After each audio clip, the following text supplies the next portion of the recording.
maps that takes place on top of the building, man. That's how big the buildings are going to be in the future. How big cabin fever you get in that building. All right, in the bottom center starting location, we have our Protoss player. He lost the first game, probably wasn't supposed to considering his record. Perhaps he'll come back this time. His ID is SKMC.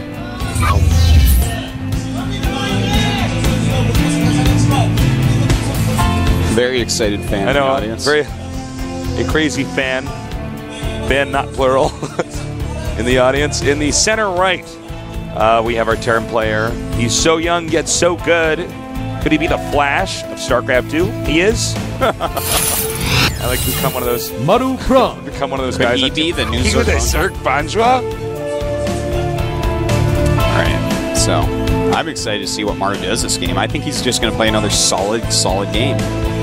And MC, he's going to have to, be a little bit careful about what Billy does. I think he's going to go gateway expand again. But if Maru were to wall off real quick, well, it looks like he's not going to. So I guess we don't have to play what if.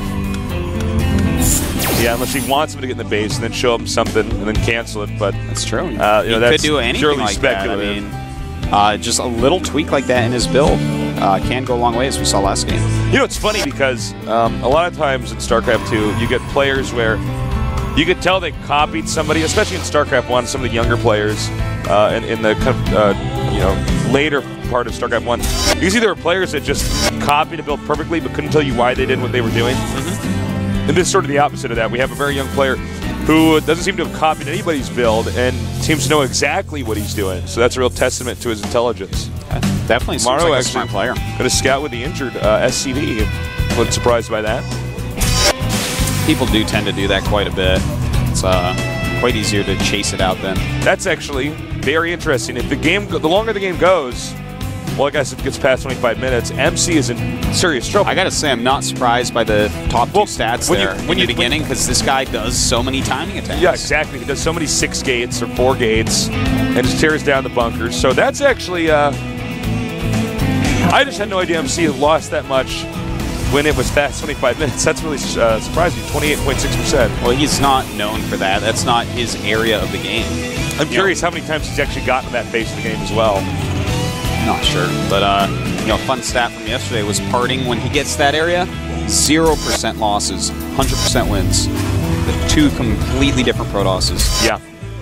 Well, Maru is actually going for 3 racks. Oh my god.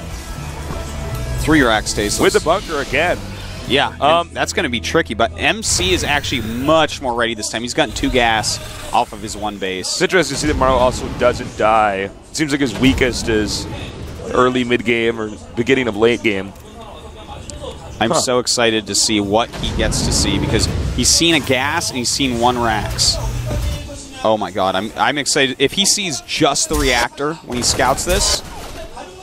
Oh, he doesn't even poke up. Doesn't even poke up. He might with the... No, he's not going to go with the Zealot. I'd love to see him poke up there, because I feel like the Zealot would see the reactor but nothing else, and if he saw the reactor, he'd think 1-1-1. But in fact, this is a 3 racks, and I mean, a 3 racks is a much different build to counter than a 1-1-1. Well, Maru does not apparently lose if he if he wins the first set, at least from the small number of games we've seen from him so far. When was the first time we actually casted Maru, man? Maru, it was a long time ago, like season 2. It may have been. It may have been. It could have been season 1 even. He got in early, and then I remember you interviewed him, and he was so cute. Yeah, remember that he was so. I mean, obviously he's still so young, but I mean he was not as cute really anymore, though? Not as cute anymore. And now he's become a grizzled, manly nerd, actually. All right. Well, combat shield's almost done, Tasteless. This 3 rack's gonna move out, but MC should be fine. I mean, he went gate robo gate, and this can hold any 1 base all in from Terran. The observer lets you know what's going on. The sentries are going to be able to put down some force fields, but what MC's doing making this Nexus, I think he might have to cancel it. Yeah, he'll probably have to cancel it unless he gets some kind of sick hold. If he had an Immortal, I feel like he'd hold it, but he's actually going observer, which is super safe. So I can't really fault him for it. Do you think there's any chance that he'll bungle the force fields at the ramp and knock it up there? Well, I think what's going to happen is just a Nexus cancel. If MC tries to hold, it's... And then he's not going to hold. From here, then he just makes the command center himself. Now, I would say so. The observer sees that, but only just now he's going to know, oh, this is the 3 racks before command center. He'll cancel the last possible second. There he goes, canceling away. And, all right, notice SCV's in the front. And, oh, this is actually maybe a little bit of overcommittal. But actually, MC lets up a few more units than I thought he would. But with that additional warp in of Zealots, he is going to cut right through here. Very well done by MC. Look at that, just crushing that army. Maru now in a lot of trouble. MC has to be feeling great about his chances right now. Nice micro there by MC as well. I love that second set of force fields. The second force field was nice. And Immortal. Oh my god, he's going to go straight for Colossi. Yeah, and I really like that because... But he gets the observer here. He's scouted that it's just straight up 3 racks. So it's just Marines and Marauders. And if you have Colossus out early, you're going to just crush it. So he's going to be completely defensive about this, take his expansion, and there's going to be no real way for Maru to kill him. Maru is teching up still, so he's just going for a 1 base all in. And I mean, against someone going just going Colossus this fast, I can't see it working. MC would have to really mess up his positioning to lose to this. Yeah, I think so. He's getting Thermal Ants too. Now here's the second observer, and remember, if he loses this observer, he is in the dark because he's making Colossi. And look at this, he's going to scout. He sees that, in fact, medevacs are going to be on the way, and then he's going to scout that the expansion isn't taken, and he's going to say, all right, all I have to do is sit in a very defensive fashion, watch for drops, and crush you. Because, I mean, this is just pure win for MC from here. All right, MC does not have the second Colossus yet. He should win the gaskets at 200, and he does make it. And, you know, I totally agree with you, Artosis. It's going to be a game where I think it's almost impossible for Maru to win. Maru may have had a little bit of a better chance had he not tried to go up the ramp.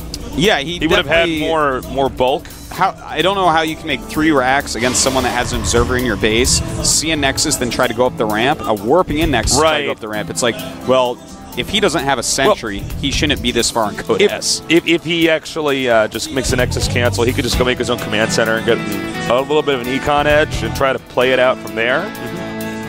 Well, Tasteless right now. Thermal Lance and second Colossus are finishing. He has 2 sentries with plenty of energy. Note the position of the Colossus, so the Protoss can fall back. The Colossus are still sort of parked on this ledge area. Yeah, they can block both areas. Like if he drops in the main and goes after probes, Colossus are there in 1 second. Observer. Okay, now it's lights out for Protoss. Yeah, so he has to know if he wants to make an observer or not. He probably won't. I think I can actually just see him doing a 2-base timing attack here. He just has to zone his units well, and his Colossi are in fine position. He's going to see stuff coming.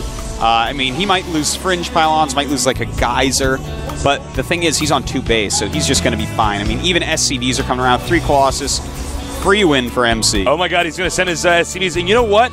I do not blame Maru for doing this. He's actually realizing that he's in such a massive disadvantage. He might as well just throw everything he has for one timing. I don't think this should work because of the number of Colossi. It's just going to melt the SCVs, and we're probably going to go into game number 3. The force fields can look like almost anything, and he's going to be fine. And here we go. All right. See, those force fields kind of look like just about anything. And with these 3 Colossi, I mean, he just needs pretty simple micro, and he should be able to break through here. All right, he's sending out quite a few units, but now he's going to drop 4 Colossi now. 4 is just too many. Yeah, it's just way too much. MC starting to micro back some. Oh my god, and even that Colossi wins. And what is he going to do with those? So, well, I guess I better go home now. GG. We're going to move on to game number 3. Pretty simple one for MC, just playing safe when he realizes that something is fishy. Now, if Maru, because you know what he did with getting the gas and the bunker at the top of the ramp, imagine if he had just made a reactor in a command center, then it would have looked, I mean, it would have gone on to a macro game, which who knows what happens there. Anything can happen there, but this time Maru actually doing the cheese, showing similar things, and MC cleaning it up because he does have that super, super safe Gate Robo Gate build. I like how the first build was somewhat based off the build that we saw in game number 1. Yeah, a little bit. He has a bunker. He lets him see the gas. Yeah, he lets him see the gas, and he says, all right, bunker here. You're still probably going to take Banshee or something like that, you know, but again, we don't normally see 3 racks. Yeah. That's not a common build. It's not that it's a bad build, but in the metagame right now, I would say it's a bad build. You think it's a bad build? It's gone. Like that build is done. It's so gimmicky. So then you would probably say that he just does that build because it's so unexpected that's just not incorporated into the reactions. 3 racks is worse than 2 racks, and 2 racks is, I mean, it's still around, but it's not like the optimal build. We've seen a lot more 2 racks than 3 racks. Yeah, and normally 2 racks, like you can transition. Fast concussive instead of. What did you get? Combat shields first? Yeah, combat shields. Because he was making so many Marines. But right. 3 racks is like all-in-ish, but not like the strongest all-in. It's like a very tricky all-in. Well, definitely not on a map like that, where it's a long map. It's a long map, but your ramp is tiny. All right, so we're going to go on to game number 3 on the map, Antigua Shipyard. Antigua Shipyard, it is. Yeah, you know, if whoever goes up here is going to be in a good spot. And I'm not just saying because, oh yeah, they won, of course. But going down and then having to fight through 2 strong Protosses, that's rough for Maru, you know? Yeah, if you lose a Protoss and you have to fight 2 more Protosses to get through, that's bad. But if you win a game against Protoss, I mean, and MC, of course, on the other side of it, if he wins this 2 PvP best of 3s, I mean, you have to give MC the favor to win one of them. Well, you know what's interesting is that Marlon has a unique advantage and disadvantage going into this, in the sense that he only had to practice 1 matchup in this group, but at the same time, everybody in this group studied his style, and he has to have so many different PvP builds, especially if he ends up going to the 3rd best of 3. Think about that. True that. So, we're going to see.